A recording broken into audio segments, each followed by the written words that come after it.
Tajuk kajian kami adalah perbincangan tentang hal 7 pembangunan kuasa hidro di China.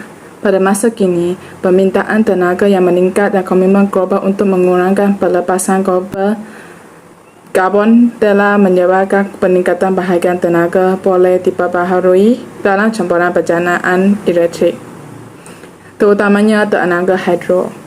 Dan tenaga hidro adalah satu bentuk tenaga boleh diperbaharui yang menggunakan kuasa air yang bergerak untuk menjernihkan elektrik. Dan tenaga hidro juga didefinisikan tenaga yang boleh diperbaharui dalam teknologi matang, operasi fleksibel, kebersihan dan rendah karbon. Dan tenaga hidro juga mempunyai kawalan banjir, bekalan air, navigasi, pengairan dan fungsi penggunaan komprehensif lain. Hal ini kerana jumlah tenaga elektrik yang boleh dijarna bergantung pada sejauh mana air jatuh dan berapa banyak air yang bergerak melalui sistem. Dan sebagai contohnya, elektrik boleh diangkut melalui talian elektrik jarak jauh ke rumah, kilang dan perniagaan. Jenis logi kuasa hidro lain juga dapat menggunakan aliran melalui laluan air tanpa empangan. Dan tenaga hidro merupakan sumber tenaga konvensional kedua terbesar di China. China sebagai pemancar terbesar gas rumah hijau di dunia menerbitkan pelan tindakan kebangsaan pertamanya mengenai perubahan iklim di 2007. Memulakan berbagai pendekatan dalam mengurangkan pelepasan gas rumah hijau. Dan salah satunya ialah meningkatkan pencernaan elektrik daripada tenaga boleh diperbaharui dan nuklear. Dalam penyataan masalah, yang pertama adalah tenaga hidro menyebabkan masalah alam sekitar dan sosial. Hal ini kerana tanggungan secara drastik mengubah landscape dan sungai yang dibina di atasnya. Empangan dan tanggungan boleh mengurangkan aliran sungai, meningkatkan suhu air, merendahkan kualiti air dan menyebabkan endapan terkumpul. Ini akan memberi kesan negatif kepada ikan, burung dan hidupan liar lain. Masalah yang kedua ialah tidak sentiasa selamat. Walaupun kekurangan bahan api mudah terbakar, empangan masih mempunyai bahaya sendirinya. Sebagai contohnya, dalam kemalangan pembinaan serta kegagalan empangan boleh mengakibatkan kecederaan atau kehilangan nyawa manusia. Sebagai contohnya, empangan Hauover mendakwa sebanyak 112 kematian semasa pembinaannya. Dan salah satu malapetaka terburuk berlaku apabila empangan tanggungan pancau di China musnah akibat taufan pada tahun 1975. Persoalan dalam kajian ini ialah berapakah kadar penggunaan tenaga hidro di negara China dan apakah kesan negatif tenaga hidro terhadap ekosistem sekitar. Jadi kajian ini adalah menunjukkan kadar penggunaan tenaga hidro di negara China dan mengenal pasti kesan negatif tenaga hidro terhadap ekosistem sekitar. Dalam bahagian literature review, menurut kajian Sochet J, Noah P, Kanto M, dan Berseley R 2023, kajian ini bertujuan untuk membentangkan pendekatan baru untuk memilih kaedah dan kedudukan pengukuran aliran yang sesuai dalam penstop pendek khususnya logi kuasa hidro beban punca terbesar oleh selepas perubahannya kepada PSP. Kaedah klasik secara sejarah digunakan secara meluas di Republik Caesar ialah pengukuran meter semasa. Dalam kes penstop law of lake, pengukuran sebelum ini dilakukan dalam profit P14. Dalam kes rejim pump, penggunaan kaedah secara partikelnya dikecualikan kerana pusingan aliran yang ketara. Kelemahan lain ialah pemasangan salib pengukur dan dalam kes pengukuran teori dalam kedua-dua rejim. Keperluannya untuk menyiram penstop 3 kali dan melaraskan kipas ke arah rejim pump. Terdapat juga risiko kipas longgar dan merosakkan turbin. Selain itu, menurut kajian Benjamin K. Sovacool dan Goldwater, kajian ini bertujuan untuk menawarkan penilaian perbandingan ekonomi, sosiopolitik, dan implikasi alam sekitar sumber terbesar tenaga elektrik boleh diperbaharui di dunia kuasa hidro. Data yang dikaji adalah tidak menyokong hipotesis bahawa kuasa hidro meningkatkan bilangan konflik dalaman yang dialami oleh negara atau peningkatan dalam pelepasan gas rumah hijau per kapita. 4 hipotesis lain mendapati sekurang-kurangnya sokongannya separuh dalam data. Seterusnya, menurut kajian Giraga M 2021, kertas kerja adalah bertujuan untuk membincangkan perubahan hidromorfologi yang berlaku di kawasan sekitar struktur akibat daripada pembangunan saluran.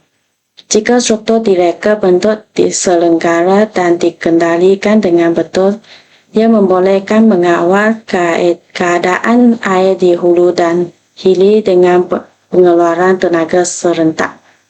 Malah logi jana kuasa hidro yang kecil mempunyai kesan ke atas kawasan dadahan bersebelahan ke atas corak pengangkutan sedimen dan fenomena hidrodinamik selanjutnya yang berlaku akibat pembangunan saluran. Berdasarkan kajian Gorgeous I 2019, kertas kerja itu mengkaji aktiviti penyelidikan dan pembangunan teknikal dalam bidang teknologi kuasa hidro.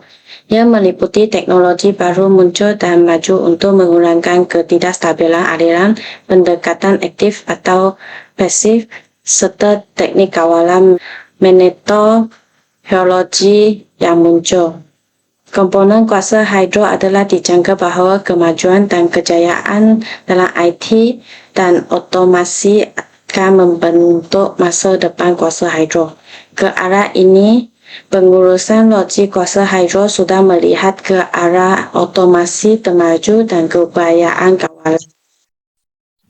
Menurut kajian Hidako, Paredes Aquila, Andrew, Lemma Evera, Lopez, dan Sophie 2020, kajian ini bertujuan untuk mengetahui tentang kesan perubahan iklim dalam sistem boleh menyumbang kepada pengurusan sumber air dan tenaga yang lebih baik.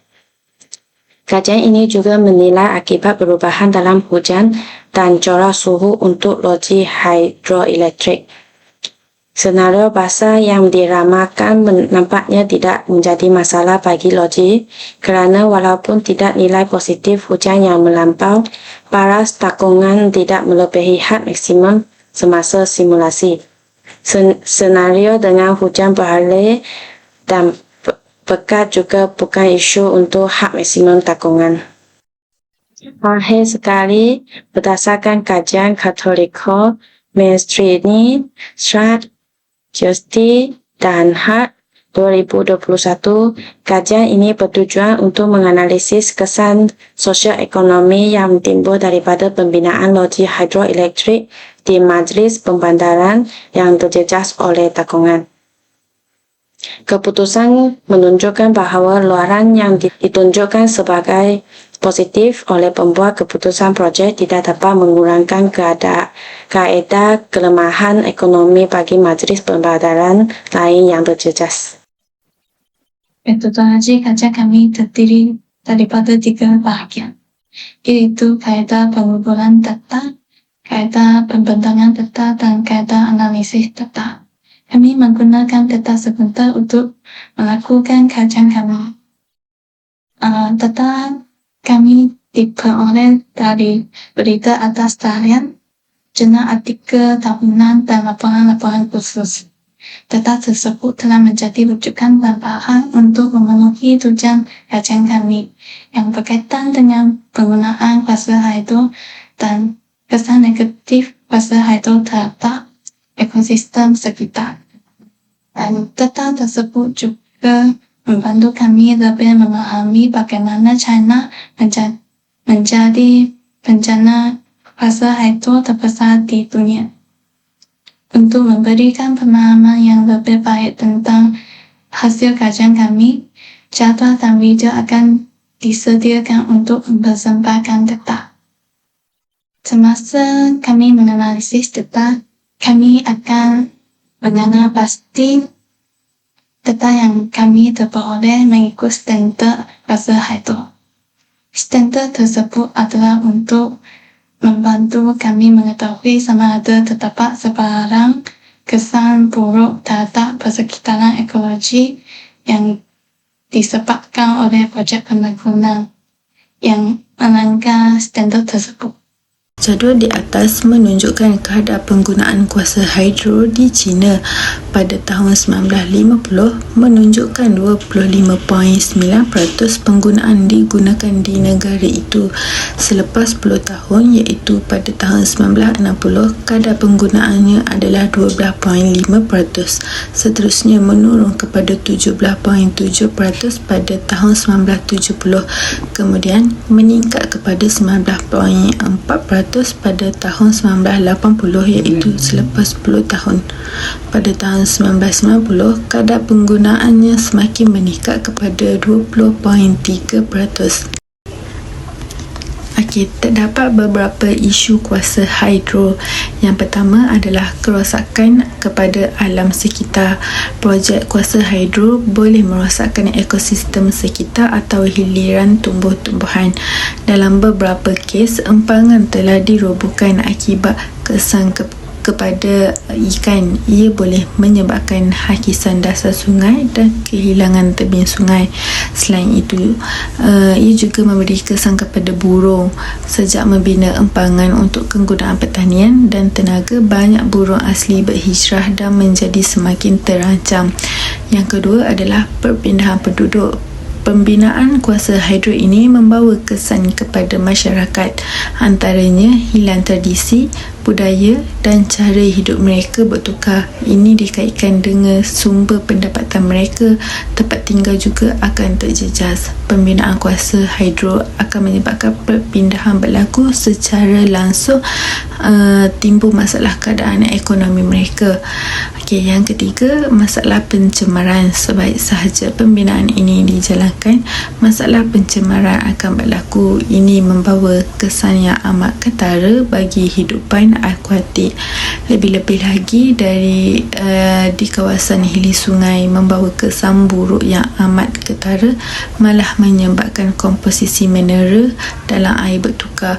Masalah pencemaran air, biasanya sungai akan menjadi liat dan kelodak apabila hakisan tanah berlaku, sebab tu pembinaan dan pelepasan air. Dari sini, air akan menjadi warna coklat menyebabkan masalah tumbuhan akuatik berlaku. Cara penyelesaian yang paling terbaik adalah dengan membuat perancangan pembangunan yang baik. Pembangunan sungai yang baik berdasarkan hidrologi, geologi dan juga kesan alam sekitar semula jadi. Sungai-sungai utama di China seperti Sungai Mutiara telah dijalankan oleh rancangan pembangunan yang sama. Yang kedua pula, pembangunan tenaga hidro dan sistem elektrik untuk menyelaras rapat pelan pembangunan sama seperti kuasa haba, kuasa nuklear. Kuasa hidro ialah sumber kuasa sistem elektrik yang merupakan bahagian yang penting. Walau bagaimanapun, sumber air terutamanya diagihkan ke semua tempat bagi menyelaras seperti yang tertakluk di dalam pelan pembangunan. Kesimpulannya, China telah mencapai kemajuan besar dalam pembangunan tenaga hidro. Tenaga hidro ialah sumber tenaga boleh diperbaharui yang membantu mengurangkan pelepasan gas rumah hijau dan memperbahagikan sumber tenaga. Pengembangan kuasa hidro di China berpotensi untuk mendapatkan bekalan tenaga yang stabil dan mampan. Negara ini mempunyai sumber air yang banyak dan kuasa hidro boleh menyediakan kuasa yang boleh dipercayai untuk memenuhi keperluan ekonomi dan penduduk yang semakin meningkat. Walaupun kuasa hidro mempunyai banyak manfaat, namun demikian terdapat juga kesan alam sekitar yang perlu dipertimbangkan.